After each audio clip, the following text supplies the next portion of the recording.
जी, तो आज हम शुरू करेंगे टेंसेज़। टेंसेज़ में हमारे पास टोटली 12 टेंसेज़ होते हैं। हम इसको वन बाय वन जो है स्टडी करेंगे। एक्चुअली 3 होते हैं, लेकिन उसके फिर टाइप होते हैं 4-4, और 4 3 12 हो जाते हैं। टोटल हमारे पास 12 टेंसेज़ हैं, ठीक है। और सबसे जो बेसिक बुनियादी टेंस है, सबसे पहला टेंस है, वो हमारे पास हाल का होता है, मौजूदा ज़माना जो होता है, ठीक है।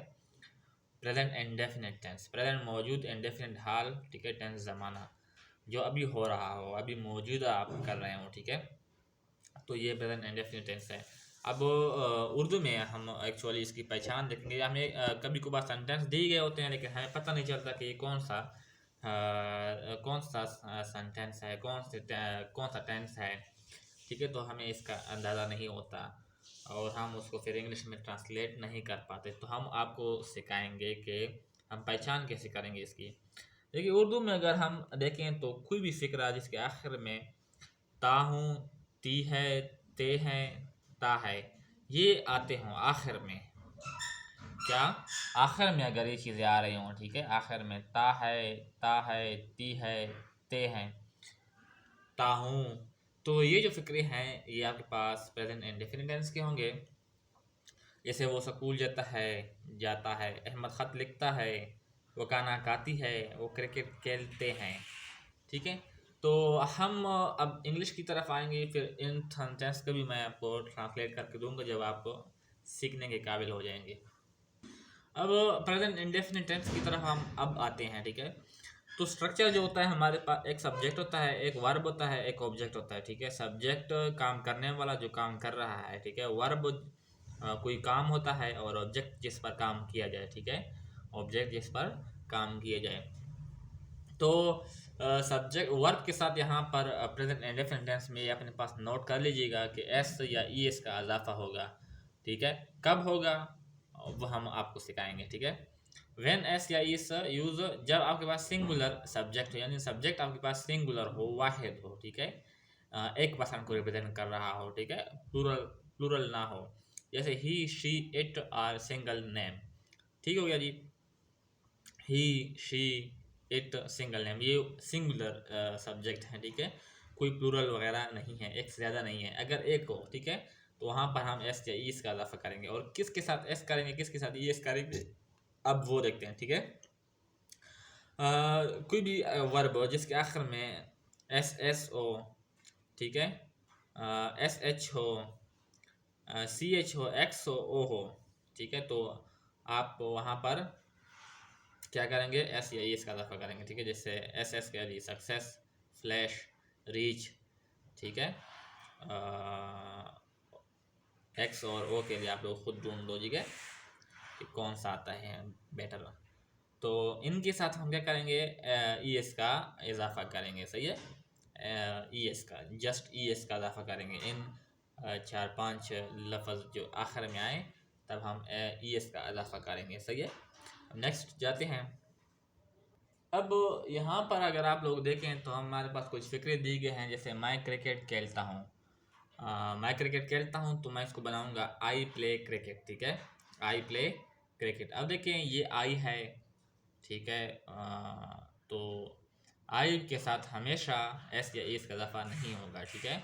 आई के साथ हमेशा एस या एस का इजाफा नहीं होगा। बज़ाहिर कि ये सिंगुलर है, लेकिन ग्रामर का ये एक इंग्लिश ग्रामर का ये वो है कि वो आई को सिंगुलर कंसिडर यहाँ पर नहीं कर रहा है, ठीक है। मतलब ऐसे इसका इजाफा यहाँ पर नहीं करते, वैसे तो सिंगुलर है, ठीक है।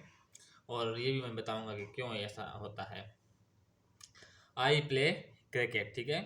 वो हर रोज़ स्कूल जाता है, वो जाता है, ठीक है, जाता है, आखिर में जाता है। तो he go to school every day. अब देखो यहाँ पर मैंने गो लगाया हुआ है, जो कि अगर मैं ये फिक्र लिखता ही गो टू स्कूल, तो ये मेरा गलत होता है। क्यों? क्योंकि ये सिंगुलर है, सब्जेक्ट है। सिंगुलर सब्जेक्ट के साथ वर्ब, सिंगुलर सब्जेक्ट होगा तो वर्ब के साथ ई एस का इजाफा होगा। अब एस हो या ई एस हो, यहाँ पर ओ है तो हम ई एस का इजाफा करेंगे, ठीक है। तो यहाँ पर ई एस का इजाफा हो जाएगा। He goes to school every day. वो खाना खाते हैं, ठीक है। दे ईट मील, ठीक हो गया जी। हम फ़ोन पे बात करते हैं, ते हैं ता हूँ, सारा कुछ आ रहा है तो हम सिंपल सेंटेंस बनाएंगे। We talk on the phone, वो कंपनी में काम करता है। ही वर्क इन अ कंपनी, नहीं, he works in a company, he works. अब देखो ना, यहाँ पर CHSHXO नहीं है, तो हम सिर्फ S का इजाफा करेंगे। He works in a company. वो टीवी पर ड्रामा देखते हैं, वो टीवी पर ड्रामा देखती है। शी वॉच, CH है ना, तो ES का इजाफा हमने किया। Drama on the TV, on TV, she watch drama on TV. तो ये हमारे पास सिंपल सेंटेंस हो गया। हम अब आएंगे नेगेटिव सेंटेंस की तरफ। तो नेगेटिव सेंटेंस बनाने का तरीका मैं आपको सिखाऊंगा। अगर आप लोग यहाँ तक आ गए हैं और अपने चैनल को सब्सक्राइब नहीं किया, तो आप हमारे चैनल को सब्सक्राइब कीजिएगा और वीडियो को लाइक कीजिएगा। तो अब हम नेगेटिव सेंटेंस बनाएंगे। उम्मीद करता हूँ आप लोगों को यहाँ तक बात समझ आ रही है, ठीक है जी। जी, तो नेगेटिव सेंटेंस की तरफ आने से पहले हम स्ट्रक्चर जानेंगे, ठीक है। देखें, जैसे हमने सब्जेक्ट किया, वर्ब किया और ऑब्जेक्ट किया, ठीक है। तो यहाँ हमारे पास प्रेजेंट इंडेफिनिट टेंस में जो हेल्पिंग वर्ब यूज होता है वो डज या डू इस्तेमाल होता है, ठीक है। नेगेटिव सेंटेंस में और सवालिया सेंटेंस में इंट्रोगेटिव, ठीक है, वहाँ पर डज या डू इस्तेमाल होता है। किसके साथ डज आएगा, किसके साथ डू आएगा, वो भी हम समझेंगे, ठीक है जी। तो मतलब पहले सब्जेक्ट, फिर हेल्पिंग वर्ब डज नॉट या डू नॉट, ठीक है, नेगेटिव के लिए, फिर वर्ब आएगा एंड देन ऑब्जेक्ट आएगा, सही है। अब यहाँ पर एस या इस का इस्तेमाल हम वर्ब के साथ नहीं करेंगे, क्योंकि वो वर्ब के साथ इस्तेमाल जो है वो यहाँ डू के साथ हो गया था, ठीक है, डू के साथ डज आ गया था, ठीक है। यानी कि नेगेटिव सेंटेंस में और इंट्रोगेटिव सेंटेंस में हम एस या इस का इजाफा वर्ब के साथ नहीं करेंगे, सिर्फ और सिर्फ एस या इस का इजाफा सिंपल सेंटेंस के साथ होगा, ठीक है। अब यहाँ पर किसके साथ डज लगेगा, ठीक है, ही शी इट या कोई नेम हो तो उसके साथ डज नॉट आएगा। जैसे एस या इस का इजाफा हमने किया था ना, तो यहाँ पर डू के साथ ई एस का इजाफा किसके साथ करेंगे, ही शी इट या कोई नेम के साथ। तो यहाँ पर डू से डज बन गया था, ठीक है। जब ये 3-4 सब्जेक्ट आएंगे तो हम डज नॉट लगाएंगे। यहाँ तक भी उम्मीद करता हूँ कि बात समझ आ गई है। आगे चलते हैं एग्जाम्पल की तरफ। देखिए यहाँ पर आएगा मैं क्रिकेट नहीं खेलता। जैसे हमने कहा ना, वो मैं क्रिकेट खेलता हूँ। अब मैं कहता हूँ कि मैं क्रिकेट नहीं खेलता हूँ, I do not play cricket. पहले तो था आई प्ले क्रिकेट, अब मैं कहूँगा I do not play cricket.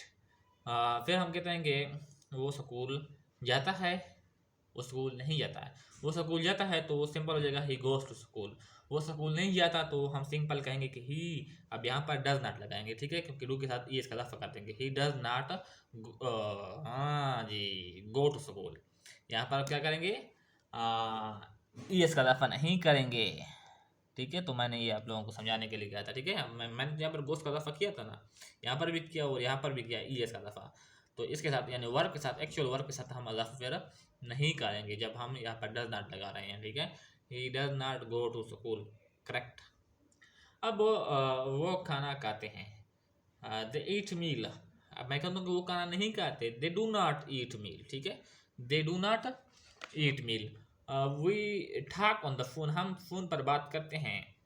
अब मैं कहता हूँ कि हम फ़ोन पर बात नहीं करते, we do not talk on the phone, ठीक है। वी के साथ हमेशा डू नॉट आएगा, ठीक है, यानी कि हमारे पास प्लूरल है, ठीक है। वी, हम, दे, वो, तो इनके साथ डू नॉट आएगा, ठीक है। दे, वी, मोर देन 2 नेम्स, इनके साथ क्या आएगा, डू नॉट, ठीक है जी। इट के साथ भी डज नॉट आएगा, ठीक है, इट के साथ क्या आएगा, डज नॉट आएगा। तो ये हमारे पास नेगेटिव सेंटेंस थे। अब आएंगे सवालिया की तरफ, इंट्रोगेटिव की तरफ। अब इंट्रोगेटिव की तरफ आने से पहले मैं आप लोगों को ये बता दूँ स्ट्रक्चर। देखिए, जैसे हमने सब्जेक्ट, फिर हमने वर्ब, फिर ऑब्जेक्ट कहा था, यानी सब, और नेगेटिव के लिए हमने कहा था सब्जेक्ट प्लस हेल्पिंग वर्ब। तो यहाँ पर हम हेल्पिंग वर्ब उठा के सब्जेक्ट से पहले कर देंगे, यानी कि सब्जेक्ट के पास हेल्पिंग वर्ब आया था नेगेटिव में, अब वो हेल्पिंग वर्ब को इधर से उठा के हम फ्रंट पे ले आएंगे, ठीक है। यानी सब्जेक्ट से पहले हेल्पिंग वर्ब कर देंगे। जैसे they do not go to school.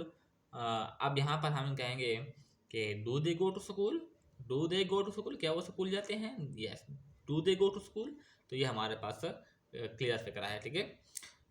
अब आई प्ले क्रिकेट, मैं क्रिकेट खेलता हूँ, क्या मैं क्रिकेट खेलता हूँ, डू आई प्ले क्रिकेट। तो यहाँ पर मैं डू पहले लगा दूंगा, ठीक है, यानी कि जो सवाल बन रहे हैं ना हेल्पिंग वर्ब, वो हम पहले लगा देंगे, ठीक है। ही, अब देखो यहाँ से, he goes to school every day, वो हर रोज स्कूल जाता है। ही गोज टू स्कूल बन गया ना। अब मैं सवाल ये बनाऊंगा तो डज लगा दूंगा। डज ही, यहाँ पर गो नहीं लगाऊंगा, गोज नहीं लगाऊंगा, ईएस का दफा यहाँ पर हमने कर दिया था। Does he go to school every day, याद रखना कि आखिर में ये निशान आएगा, इंट्रोगेटिव सिंबल, ठीक है, सवाल या निशान। दे ईट मील, वो खाना खाते हैं। सवाल करूंगा क्या वो खाना खाते हैं, डू दे ईट मील, सही है। अब अगला क्वेश्चन है कि she watch drama on TV. अब मैं सवाल करता हूँ कि क्या वो टीवी पर ड्रामा देखती है, does she watch drama on TV. अब we talk on the phone, हम फोन पर बात करते हैं, do we talk on the phone, तो ये सवाल यह बन गया, ठीक है। तो ये तो कुछ फिक्र है। अगर आपको ये पसंद आया तो हमारे चैनल को सब्सक्राइब कीजिएगा और वीडियो पे टप्पा लगा दीजिएगा, लाइक कीजिएगा, ठीक है जी। और मिलते हैं नेक्स्ट सेंटेंस की तरफ, नेक्स्ट टेंस की तरफ। तब तक के लिए जाते हैं, खुदा हाफिज़।